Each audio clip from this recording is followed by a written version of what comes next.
Erika Kirk, we are told, was born on November 20th, 1988 in Cincinnati, Ohio. Great, there's a newspaper relic announcing her birth 2 weeks later on December 6th. It tells us that she was born at Good Samaritan Hospital. Fantastic. To Kent and Lori Francevay, check, amazing. Point is, we learned from this newspaper clipping that Erika was born on November 20th, and she maintains that birthday today. But oddly, that would be news to her parents. Kent and Lori, for whatever reason, think that Erika was born 2 days later on November 22nd. We know this because of their divorce filings, which took place in 1998. On that divorce initial filing, Lori, who filed, lists Erika as having been born on November 22nd, multiple times.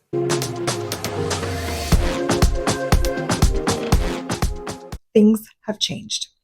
Several months ago, I recorded an astrology natal chart reading for Erika Kirk, and I was intentionally very generous with Erika. Not much had come out of the investigation yet regarding Erika's potential involvement or lack of involvement, right? Of course, everything that I say regarding that investigation is going to be hearsay and allegedly, right? Because I'm not involved in the investigation whatsoever. However, I do agree with the opinion that Erika Kirk played more of a role than certainly she is letting on, and probably than many of us realize. And yesterday, when I was watching Candace Owens' investigation of Erika Kirk and her Bride of Charlie series, she began mentioning the incorrect documentation regarding Erika's birthday. And I realized very quickly that I have had her wrong birthday all along. And so I thought that was interesting. Of course, we really have no way of knowing which birth date is actually correct. And so today, what I would like to do is I would like to dive into both charts. And I would like for us to compare November 20th versus November 22nd, because there are some pretty significant differences between those two dates. They're only 2 days apart, but there are significant differences in the astrological charts that they present. And I'm going to let you decide which one you think is most accurate.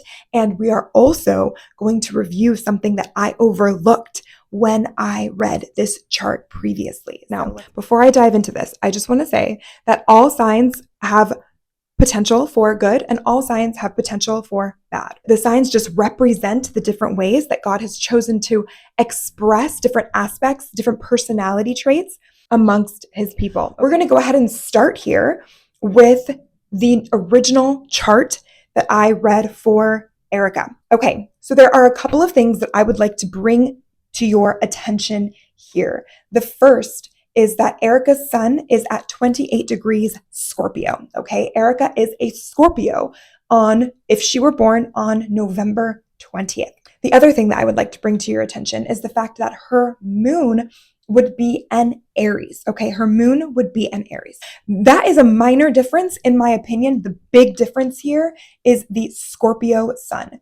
Now, let's go ahead and let's switch over to what I think is actually a more correct chart, which is the chart, the birthday that is documented in Erika's parents' divorce papers. Now, you will notice that there are, things have switched around a little bit. It's only 2 days later.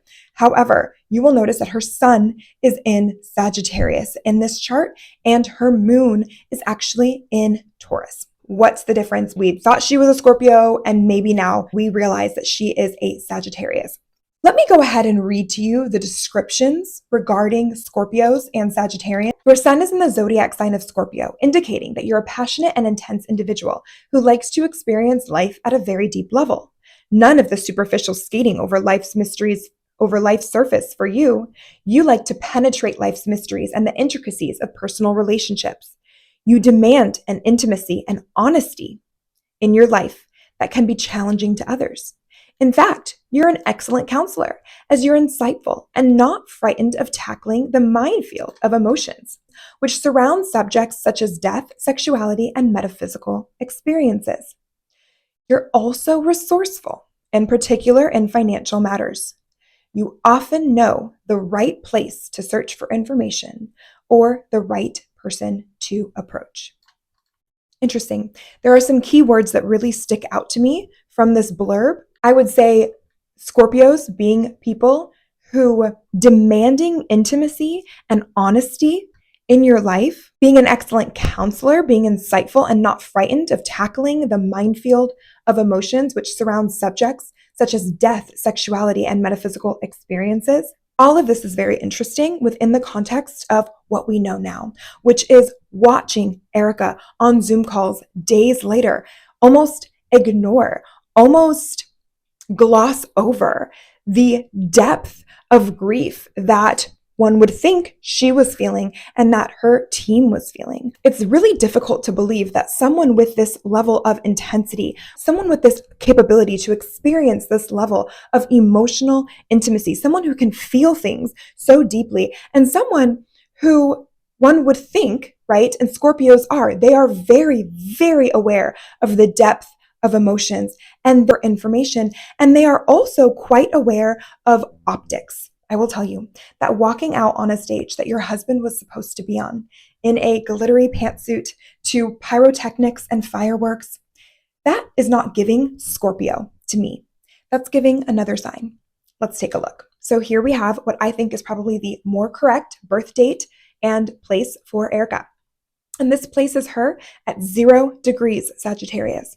0 degrees in astrology is considered a critical degree. 0 degrees is the most intense experience of a sign that one can imagine. If someone was born at 0 degrees of any sign, you are not just a Sagittarius. You are not just if you were born at 0 degrees Pisces or what have you. You are the most intense expression of that sign that one can imagine. Let's go ahead and read what it looks like when someone is a Sagittarius. Your sun is in the zodiac sign of Sagittarius, indicating that you are a sunny and optimistic individual with a love of adventure. In fact, adventure plays a key role in your life, whether it be literally traveling around the globe or metaphorically speaking, exploring the world of ideas and philosophy. You're particularly enthusiastic about anything that expands your world and helps you forget your daily chores. Religion, law, sport, philosophy, academia, and ethics are just some of the many areas which provide a gourmet of ideas for exploration. For these reasons, you're also likely to be attracted to people from foreign lands who help to give you a fresh and different perspective on life. You also enjoy setting goals, as looking forward to a new vision provides excitement.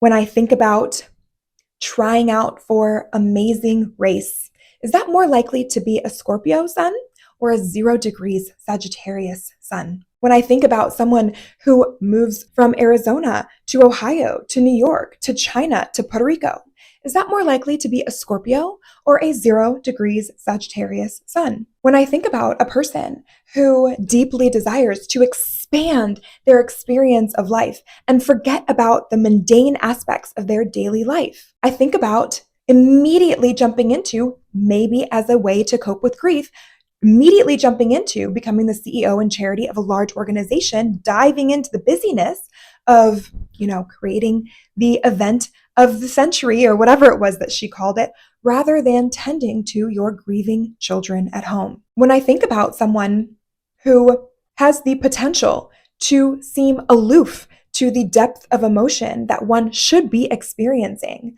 I don't think about a Scorpio. I actually think more about a Sagittarius. And I have to give a disclaimer again. I personally love Sagittarians. I love all zodiac signs and people of all zodiac signs, but I really love Sagittarians. My father is a Sagittarius. One of my husband's best friends is a Sagittarius. Two of my best friends are Sagittarians. I love Sagittarians. They are generous. They are exciting. They are adventurous. Love, emphasis on, I love Sagittarians. However, the depth and breadth of emotions is not always their strong suit. And that is what continually comes up when we are discussing Erika Kirk. Okay, I want to quickly touch on Erika's moon in Taurus. Because the moon represents who someone really is inside, I don't think that we, looking in from the outside, can get a good glimpse of whether or not this moon is more accurate. However, I found something very interesting. So when Erika's moon is in Aries, it is not in opposition to Pluto. But when her moon is at 18 degrees Taurus, you can see here that it is. Okay, let's go ahead and read what that means. Conflict arises in your life through your relationships with dramatic and intense individuals. As a child, you may have experienced intense conflict with a parent figure, probably mother. As an adult, you experience a love-hate element in your relationships, which is a reflection of how you feel about yourself. A love-hate element in your relationships. You need to accept change in your life and channel the intensity into a suitable creative project. Wow. I think that speaks for itself. The last thing that I would like for us to discuss is something that I had overlooked previously. So in Erika's chart reading that I did before, Pallas was still square Pluto. Those are slower moving planets and asteroids. And so it was square Pluto. However, I didn't realize the significance of that, but it is highly significant. So let's go ahead and read what that means. Okay, so this is the chart interpretation regarding Pallas, which if you watched my previous video on Pallas, you know that Pallas is all about your mental abilities, your IQ, your strategic thinking. I mentioned in my previous video that Erika is highly intelligent, almost dangerously intelligent, more intelligent than she gives off. And her Pallas, right, her intelligence being square Pluto, which is all about death, rebirth, transformation. It's known as the greater malefic in the sky because Pluto does not feel good. It's a very intense aspect that I think it's important for us to take note what it represents. This energy unveils an internal conflict that lies at the very core of your being, stirring a tumultuous clash between your intellect and potent transformative energies. Issues surrounding control, manipulation, and authority might cast a looming shadow over various facets of your life, challenging your sense of autonomy and demanding your attention. This aspect symbolizes an ongoing inner tension as you grapple with the opposing forces that reside within your psyche.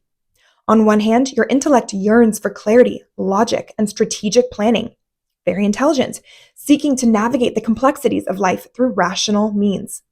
On the other hand, transformative influences pull you inexorably into the depths of your subconscious, urging you to confront the buried emotions, desires, and shadows that lurk beneath the surface of your conscious awareness. Amidst these challenges, however, lie unique opportunities for profound personal growth and insight. By courageously confronting the shadows within and navigating the power struggles with resilience and self-awareness, you have the potential to emerge from the crucible of inner conflict stronger, wiser, and more empowered than ever before. This aspect beckons you to embrace the transformative energy laid out before you, recognizing that through the struggle comes not only growth and wisdom, but also a deeper understanding of yourself and the intricate tapestry of the world around you. Okay, there's a lot there that stood out to me. Issues surrounding control, manipulation, and authority might cast a looming shadow over various facets of your life. As I sit with these two different charts and, really try to determine which one seems the more true based on what we've seen, I can't help but think that a Scorpio sun with an Aries moon, to me, that's a warrior for truth. To me, that is someone who, yes, we are all susceptible to evil. We are all susceptible to evil. However, some of us, and I would include myself in this category, some of us are more easily manipulated by the ego, right? By the promises of honor, right? A Scorpio and Aries are two signs that I'll go right out and say they don't give an F, okay? They do not care about honor, prestige, comfort. They are fighters. They want the truth, right? As much as, again, I love both Sagittarius and Taurus, they don't fall under that category, right? Sagittarius wants to be seen. Sagittarius has an appetite for life. Sagittarius wants to explore, and Taurus wants to be comfortable. Taurus likes beautiful things, good food, beautiful clothes, okay? Beautiful clothes, sparkly rings. Oh, it's shiny, right? That's Taurus. Taurus is beauty, ruled by Venus, pleasure. When I sit with that juxtaposition between a Scorpio sun and an Aries moon, and a Sagittarius sun and a Taurus moon, I really can't help but think that, the fireworks, the constant desire for fame. Scorpios are very private. Scorpios are very private. Sagittarius is not private, okay?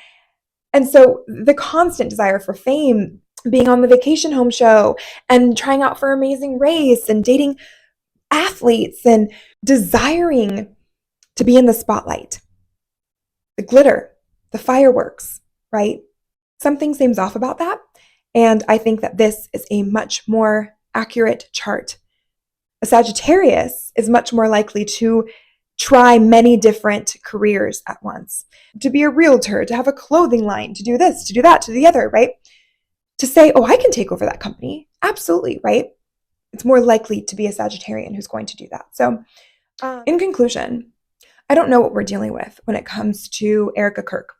What I will say is from the beginning, okay, I have a message, a Voxer message saved from probably September 11th or September 12th of 2025, where I texted my friend and I said, I don't like Erika.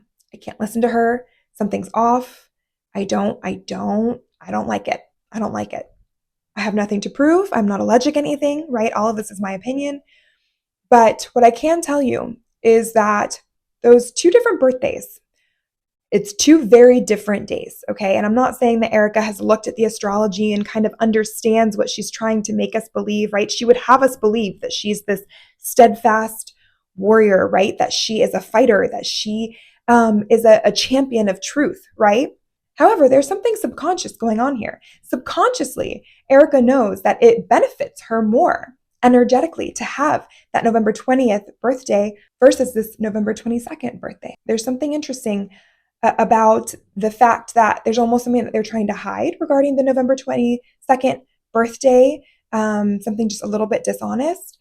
And I don't know, if I had to guess, I would say her actual birthday is probably November 22nd.